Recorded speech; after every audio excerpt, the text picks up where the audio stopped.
estou aqui, ó, no lugar onde ela faz os stories dela todos os dias de manhã. Maravilhoso estar aqui. Kelly, muito obrigada. Eu e Fabrício somos fãs. Ai, meu Deus. E você consegue nos levar à adoração. É uma benção. Inclusive, dia desses a gente estava assistindo o culto aqui em casa e eu ainda falei pro Fabrício, nossa, Deus faz as coisas certas, porque se Deus me dá uma voz dessa, eu não falo mais nem bom dia para as pessoas na rua. É só cantando. Nojo. Se Deus me dá essa voz, olha, que Deus continue te abençoando. Amém. E olha, te Camila, usando. pra mim é um prazer estar aqui falando com você. Você é uma pessoa que eu admiro muito, você tem muito da palavra de Deus na sua vida. E hoje tá faltando isso, né? A gente não tem visto isso, principalmente as mulheres estão muito distantes de Deus. E eu vejo que você traz isso pra perto, você faz a gente querer aprender mais da palavra. Os seus stories são maravilhosos, tudo que você posta, o seu trabalho com casais é maravilhoso. E é muito bom estar aqui com você nessa tarde. Estou muito feliz. Obrigada. Ó, pra quem não me conhece, eu sou Camila Perim e eu tô com a Kelly Cruz aqui hoje em casa. A gente tá tomando um café aqui, um bate-papo super, super bacana sobre casamentos, né? Principalmente, né, nosso foco aqui vai ser a importância da oração no casamento, da consagração do casamento. Chamei a Kelly aqui pra gente conversar, porque são quantos anos de casado? São 16 anos de casada. 16 anos de casado. Você casou muito novinha, né, Kelly? Casei com 19 anos de idade, muito jovem. Olha só. Principalmente agora, né, que as pessoas estão se casando mais tarde, né? É legal ver, assim, alguém que se casou tão jovem, né? E conta um pouquinho da sua experiência pra gente, Kelly. Olha, essa questão aí da oração no casamento, eu falo que se até hoje eu e o Robson a gente tá junto e tem esse amor tão grande, é devido às nossas buscas mesmo, nossa oração, nossa consagração, como nós cantamos aqui, né? Consagrando o nosso lar a Ele. Porque não é fácil, né, Camila? A gente sabe que casamento são duas pessoas totalmente diferentes, criadas de formas diferentes, colocadas dentro da mesma casa. Só Deus mesmo fazer uma loucura dessa, né? Só Deus mesmo. Mas casamento é de Deus, é um projeto que ele planejou para o homem muito bem feito. E com certeza, sem a oração não dá pra ir muito longe, não. Eu falo que são 16 anos de muita luta, muita dificuldade, né, gente? Já passou... Quando eu falo dificuldade, não é só... no sentido de convivência, não. No sentido financeiro, sentido de criação de filhos, é tudo, né? Hoje nós temos 2 filhos, né? Tem a Lala de 2 anos, a Lara, e o Riande vai fazer 12 anos. Então, assim, é uma caminhada longa já com o filho. Mas a oração, ela nos trouxe de volta muitas vezes, pra perto do outro, porque muitas vezes nós nos distanciamos pelas lutas do dia a dia, pela dificuldade, pela criação de filho, a gente deu uma distanciada. Então a oração é que fez a gente voltar, sabe, a ficar junto de novo, a se unir. Eu falo que a oração, ela é a comunicação nossa com Deus, mas quando você ora junto com seu esposo, vocês dois se conectam, é uma conexão muito linda, e é isso que Deus quer pro casal. Eu vejo dessa forma. Eu falo que quando eu e ele, nós ficamos um tempo, às vezes, sem estar orando junto, a gente começa a se estranhar, um olhar pra cara do outro, assim, falar, não sei, tem alguma coisa errada, é a falta de oração. E quando a gente volta e ora junto, as coisas começam a caminhar de novo. Perfeito. E eu sempre falo, né, nós começamos a vencer a batalha de joelhos. Né? Eu acho que a oração é esse início, não tem como começar de outro jeito. Não mesmo. A oração, você colocar ali diante de Deus, e o Fabrício, ele brinca um negócio engraçado, ele fala assim, ó, você para de usar Deus pra me manipular, porque você ficou orando aí pra Deus me manipular, pra fazer o que você quer que eu faça, você para com isso. E olha que Deus ouve. Na verdade, o nosso relacionamento é fruto de oração mesmo. Com 1 mês de namoro, nós nos separamos e aí eu fui orar, né? Eu falei assim, vou orar, não tenho o que fazer, outra opção agora. E foi engraçado que eu falava com Deus assim, eu falava, Deus, em nome de Jesus eu creio, e orava a palavra, né? Eu falei assim, a tua palavra diz isso, e eu creio que o Fabrício vai me ligar no sábado. Não, tá brincando, Kelly? Escuta essa. Eu creio que o Fabrício vai me ligar no sábado pra gente assistir a luta do Anderson Silva na época. Você vê que faz tempo, né? Faz um tempinho. Menina, chegou sábado, nada. E a semana inteira orando, né? Não mandei mensagem, não liguei, não, nada. Mas orando. E aí fui pra igreja no sábado à noite e nada. Mas orando, crendo. Eu creio. Menino, eu tava saindo da igreja, toca meu celular do Fabrício. Viu? Você não quer vir assistir a luta aqui comigo? Eu falei, o quê? Não tô acreditando. E depois a gente acabou se reconciliando e eu contei pra ele. Aí ele veio com essa: você para de fazer Deus me manipular, viu? Eu já fiz de oração. Muito bom. Mas é real. Quando a gente tem algo, a gente precisa primeiro ir pra Deus, colocar diante de Deus, né? Começa ali na oração. E eu acho também, Kelly, que mais do que a oração também, né? Porque a oração nós falamos com Deus, né? Nós nos comunicamos com Deus. Mas a gente tem que ir pra palavra também, porque aí a palavra é Deus falando conosco. E tem uma coisa que eu falo sempre no meu Instagram, que é: não adianta você querer viver das promessas sem cumprir os princípios. Então as pessoas, elas querem a parte boa, né? Elas querem as promessas. Sim. Né? Ela quer: marido, amai as vossas esposas como Cristo amou a igreja, né? Mas a parte de cumprir princípios não quer. Sim. E para nós vivermos as promessas, para nós vivermos um casamento no centro da vontade de Deus, nós precisamos cumprir os princípios também. Com certeza. E a gente só entende quais são esses princípios indo na palavra, na Bíblia, né? Com certeza. E isso que você falou é muito sério mesmo e é muito verdadeiro. Porque você falou do namoro, eu lembrei aqui de uma situação. Quando eu estava interessada no Robson, ainda não era nem namorada dele, mas a gente estava trocando os olhares, algumas coisas. A gente era muito amigo, mas aí não tinha ainda ninguém se declarado e tal. Eu falei: Deus, é o seguinte, Senhor, eu não sei se é ele que o Senhor tem pra mim, então vamos fazer um tratado aqui entre eu e o Senhor. Estou falando em oração com Deus. Falei: Deus, eu vou convidar ele pra vir na minha igreja, porque ele era de outro ministério e eu era de uma outra igreja que não é a que eu sou hoje. Mas aí eu falei pra ele: olha, eu falei com Deus, falei: Senhor, você, por favor, Deus, faz com que ele venha na igreja. Se ele vier na igreja, eu vou saber que ele é o cara que o Senhor tem pra mim. Se ele não vier, eu vou descartar, vou ver que é coisa da minha cabeça e vou deixar pra lá. E nisso eu cheguei pra conversar. A gente tava na escola, foi no ensino médio que a gente se conheceu. No último ano do ensino médio. Muito jovens, né? Misericórdia, Pai do céu. Jovens demais da conta. Mas não arrependo, não. Acho que foi na hora certa também. Sim. Pra mim, pelo menos, foi no momento certo. Mas aí deixei um bilhetinho pra ele falando onde era a igreja, porque eu sempre soube que ele tem uma memória bem curta, assim, vai esquecer essas coisas. Aí eu deixei um bilhetinho, coloquei na jaquetinha, ele usava uma jaqueta jeans, coisa mais linda do mundo, que saudade daquela jaqueta, enfim. Aí coloquei no bilhetinho, assim, no bolsinho da jaqueta dele, falei: olha, eu te espero tal dia, acho que é numa sexta-feira, um domingo, eu não me lembro o dia. Aí ele falava: beleza, eu vou. E nisso eu orando, e lá em casa eu orando, falava: Deus, manda esse homem aqui, se foi ele que o Senhor tem pra mim, manda esse homem aqui na igreja. Aí deu a hora do culto, eu já comecei a desesperar, eu tava no louvor, cantando, como sempre, né? Tava cantando e chegava um, chegava o outro, e nunca que ele chegava, eu falei: misericórdia, Deus, não é ele, pai, e agora?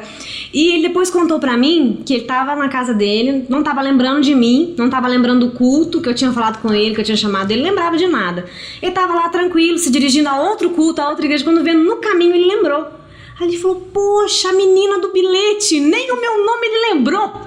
Mas Deus tocou no coração dele que ele se direcionou até a igreja. E foi dali que começou tudo. A hora que ele entrou na igreja, que eu vi ele, eu falei: obrigado, Senhor, pela confirmação. E estamos aí, né? 16 anos juntos, 18 anos no total, né? Foi 2 anos de namoro. E como eu falei no início, não é fácil, temos as nossas lutas, nossas dificuldades, já passamos várias crises no casamento, mas todas foram vencidas através da oração. Se não fosse a oração, não teríamos vencido nenhuma. E vocês, quando vocês se casaram, vocês já estavam na igreja, já serviam ao Senhor? Sim, os dois. E isso faz muita diferença, né, Kelly? Muito. E acredito, porque assim, vocês casaram muito jovens, né? E a questão da maturidade pesa um pouco, né? Porque quando eu falo, o tal do jovem é um negócio complicado, né? E a imaturidade muitas vezes pesa, só que com o Senhor a gente vai adquirindo o conhecimento, a maturidade necessária para... Vai avançando. Vai avançando. Não, né? isso da maturidade é essencial. Eu falo que nossos primeiros anos de casado foram muito difíceis, não porque era tão difícil assim, mas porque a gente não tinha essa maturidade, né? Espiritual, a gente até tinha uma certa maturidade, mas emocional enfim, de convivência um com o outro não tínhamos nenhuma, né? Afinal de contas, foi muito jovem mesmo, mas... Eu falo que se eu tivesse a maturidade que eu tenho, com a cabeça que eu tenho hoje, a cabeça que eu tenho, o jeito que eu penso hoje, naquela época eu teria evitado vários problemas que nós passamos por falta de maturidade. Mas se não fosse a oração, como eu falei antes, eu acho que a gente não estaria junto mais não. Sendo muito sincera aqui, porque é dificuldade atrás de dificuldade, é luta atrás de luta. Se você não tiver um alicerce ali, a casa desaba mesmo. Exatamente, eu acho que esse alicerce é a palavra, porque eu falo muito também que se a mulher e o homem conhecem a palavra, estão firmados na palavra e querem seguir a palavra, o casamento vai, aquilo que você falou no começo, né? O casamento segue conforme os planos de Deus. Sim. Porque se foi Deus que planejou o casamento, e Deus criou o casamento e planejou o casamento para nós, qual que é o manual de instrução desse casamento? Né? Onde a gente acha esse manual de instrução? Eu acho que o segredo tá aí. São os dois buscar fazer a vontade de Deus e cumprir a palavra do Senhor. E é algo que tá se perdendo muito. Eu tava assistindo uma aula ontem sobre um livro que chama A Revolução Sexual Americana. Né? Sim. E o autor, ele tava falando, né, que na Idade Média os valores eram valores essencialmente cristãos. Então a sociedade se pautava em valores, numa moral cristã, numa moral vinda da religião, vinda do cristianismo. Sim. Só que conforme o tempo foi passando, foi tirando Cristo da equação. Então ficou-se uma moral, né, que a sociedade ali julga ok, uma moral de, né, todo mundo sabe que matar é imoral, que roubar é imoral, que trair é imoral. Sim. Então se ficou uma certa moral, mas essa moral foi secularizada, né? Eles foram secularizando essa moral, sim, tirando Cristo da equação. E a gente sabe que quando tira Cristo de qualquer equação, o negócio fica feio. E é isso que a gente tem visto, que ele fala aqui. Até para nós cristãos, coisas que são bíblicas, que são princípios bíblicos e cristãos, estão ficando normal, né? Estão se tornando, assim, coisas normais. Sim, infelizmente. Infelizmente, eu acho que muitas vezes a igreja, ela pinta... A igreja, que eu falo, os cristãos, né, como um todo, ele pinta a palavra, né, sim, dá aquela maquiada para se ajustar à sociedade.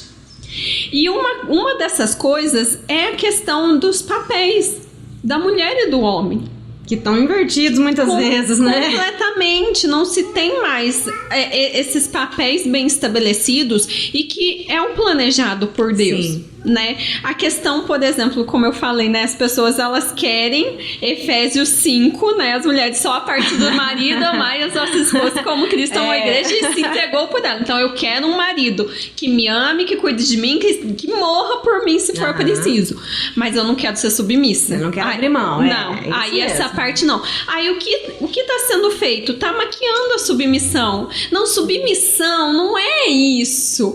Submissão é estar sob a mesma missão. Tá, mas não é só isso, né? E aí vem essa maquiagem pra gente, tá assim, se tornando ok. Não, tá tudo bem, tá ok até pra nós. E nós precisamos voltar pra palavra, pro princípio. Qual que é o princípio de Cristo? Qual que é o modelo que Deus, sim, nos deixou de casamento? Que eu acho que é aí que nós precisamos se voltar. Porque esse é o segredo. Sim, tá aqui, tá tudo aqui.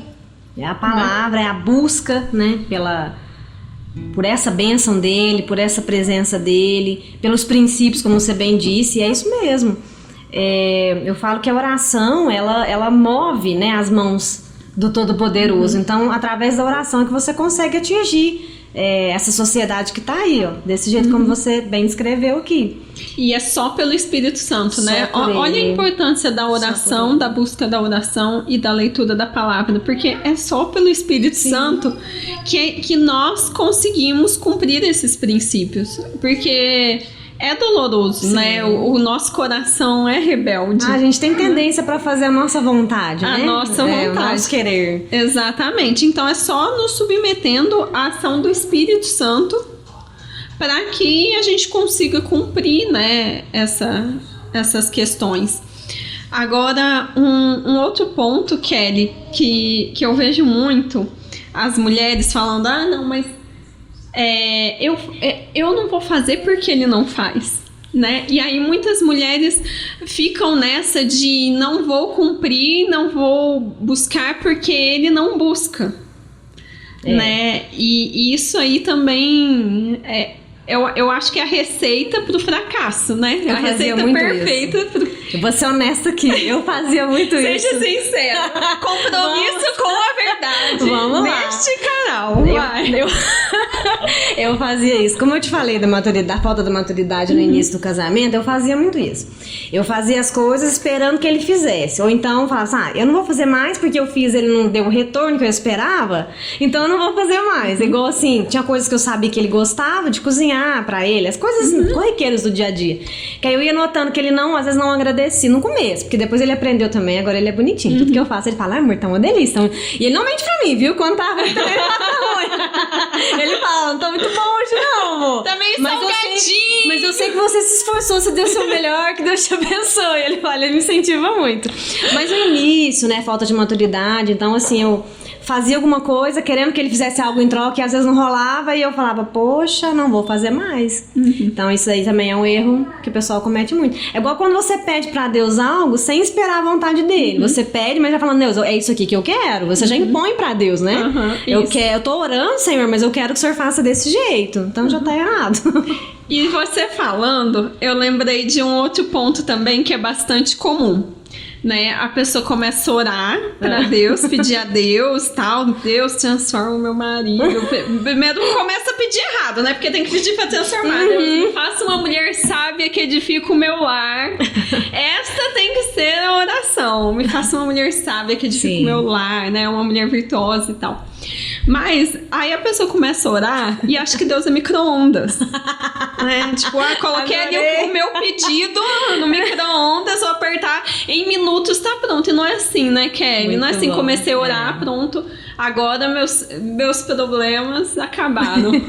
Nossa, mas esse ponto que você tocou também eu acho muito interessante. Esse negócio de muda ele, Senhor. Eu era muito isso. Jesus, eu tô sendo massacrada aqui hoje. Eu era muito assim, Camila. Era, Senhor, muda o Robson, faz o Robson me ver, faz ele me enxergar, faz ele fazer isso, faz ele fazer aquilo. Gente, não tem uma música antiga do Voz da Verdade que fala assim, mude o mundo mudando primeiro você. Ou seja, faça a tua parte. E não fica esperando também que o outro vai fazer a dele, não, porque isso vai ser automático. Se você faz, a pessoa vai, poxa, tem alguma coisa diferente aqui, né? Vamos perceber o que está acontecendo, essa mulher tá diferente. Então, e foi assim que a gente foi amadurecendo o nosso casamento. Mas enquanto eu fiz esperando que ele fizesse algo em troca, ou orei para que ele mudasse, mas não mudei as minhas atitudes, as minhas posturas, nada aconteceu. Foi só ladeira abaixo. Exatamente. Então, a hora que eu coloquei isso como meta, não, peraí. Eu tenho que ser essa esposa sábia. Eu leio muito Provérbios 31 e falo, meu Deus, eu preciso ser essa mulher. Ela é muito perfeita, essa mulher, mas eu preciso ser o mais próximo possível dessa mulher. Eu nunca vou conseguir ser exatamente como ela, mas eu preciso seguir esse exemplo. E é isso mesmo, tem que pedir a Deus pra mudar o outro, mas mude você também, né? Faça a sua parte pra quê? É porque eu acho que vem muito do pecado original, nosso coração. Eu também já fiz isso, você acha que não? E aí, meu coração tão soberbo, eu achava que eu orava mais que o Fabrício, que eu lia a Bíblia mais que o Fabrício, eu achava que eu buscava mais que o Fabrício. Então, né, ele tinha que mudar. Sim. Né? O problema estava nele. E aí, olha como o nosso coração é, e nós precisamos vigiar. Sim. Né? Inclusive, é Colossenses que fala, se eu não me engano, né? Perseverar em oração e vigiar, Sim. né? Nas intenções. Porque olha onde ia o meu coração. Mesmo estando dentro da igreja, mesmo falando de Deus, né? A gente ainda tem... Quando o nosso coração não tá no lugar certo, né? A gente... Não adianta só falar de Deus, né? Saul... fez um monte de coisa errada em nome de Deus, né?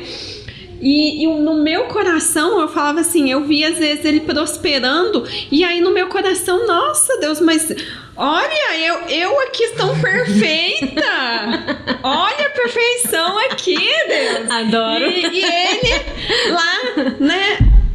Fazendo aquilo tudo pra mim, coitadinha de mim, a gente se vitimiza, acha que o problema tá no outro e começa a orar pra Deus mudar o outro. Não, Deus tem que mudar o nosso coração primeiro, tem que mudar nós, né? E essa autorresponsabilidade de entender que o que tá nas minhas mãos fazer, eu vou fazer independente do outro, né? Sim. A Bíblia não é condicional. Né? Aqui quando você lê a parte da submissão, não fala só, seja submissa só se... Não tem isso não.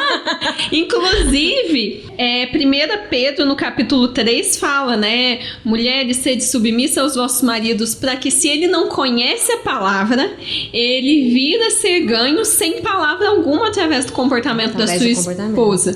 Então, muitas vezes a gente fica só achando que o problema tá no outro, que o problema é o outro, e orando para Deus, muda ele, e não, né? Nós temos que mudar, porque através do nosso comportamento o Senhor pode ganhar o coração. Sim, vai gerar uma necessidade de mudança da outra parte também. Exatamente, né? Então nos colocar com humildade no nosso lugar de sermos também falhas, pecadoras, né? E entender que nós precisamos mudar o que pode ser mudado em nós, e pedir a Deus em oração isso, e esperar, perseverar em oração, né? Deus não é micro-ondas, gente, pelo amor de Deus. Eu vou usar isso pra minha vida. Amei. Kelly, muito obrigada, eu amei o papo, foi uma delícia. Maravilhoso, muito bom. A gente tem que continuar, ficaria o dia inteiro aqui. Oxi! Canta mais um pouquinho desse louvor tão lindo pra nós. Esse louvor abençoa muitas famílias, né? Vamos consagrar cada dia mais nosso lar a Ele, que é só por Ele mesmo pra vencermos, né?